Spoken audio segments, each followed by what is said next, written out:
ஆஸ்பத்திரி வாசலில் வச்சு எரிச்சு கொண்டாங்க.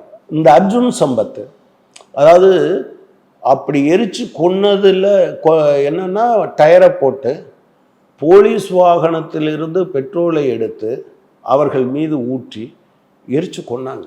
4 பேர் கொல்லப்பட்டாங்க. அர்ஜுன் சம்பத் உட்பட குற்றவாளி. அந்த எஃப்ஐஆர் என்னன்னு போய் பாருங்கள். அரெஸ்ட் பண்ணாங்க. 2001 வெளியே வந்தார். அதுக்கு பின்னால் எந்த பிரச்சனையும் இல்லை. 2003 எல்லாரும் விடுதலை. கொலை செய்வதை ஒரு நோக்கமாக கொண்ட ஒரு கூட்டம் அது பேசுகிறது. அதை தமிழ்நாடு அரசாங்கம் இல்லை, மக்களுடைய நலன்தான் முக்கியம் என்று அது தெளிவாக முடிவெடுத்திருக்கிறது. எனவே நான் என்ன சொல்றேன்னா, அவரவர் விருப்பம் அவரவருக்கு.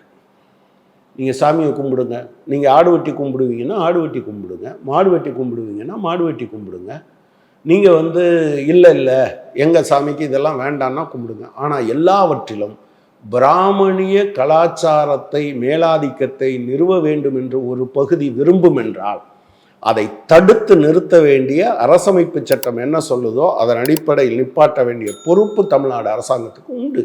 எனவே நான் நீதிபதி நீங்கள் உள்நோக்கம் கற்பிக்கக்கூடாதுன்னு எங்களை சொல்லிக்கிட்டே நீங்கள் உள்நோக்கத்தோட நடவடிக்கை எடுப்பீங்களா? உள்நோக்கம் கற்பிக்கக்கூடாது என்றால் உள்நோக்கம் கற்பிக்க முடியாத நிலையில் உங்களுடைய தீர்ப்புகள் இருக்க வேண்டுமே தவிர நான் என்ன தீர்ப்பு வேணாலும் சொல்லுவேன், ஆனால் நீ என்னை விமர்சிக்க கூடாது என்பது எந்த வகையிலும் பொருத்தமான நடவடிக்கை அல்ல.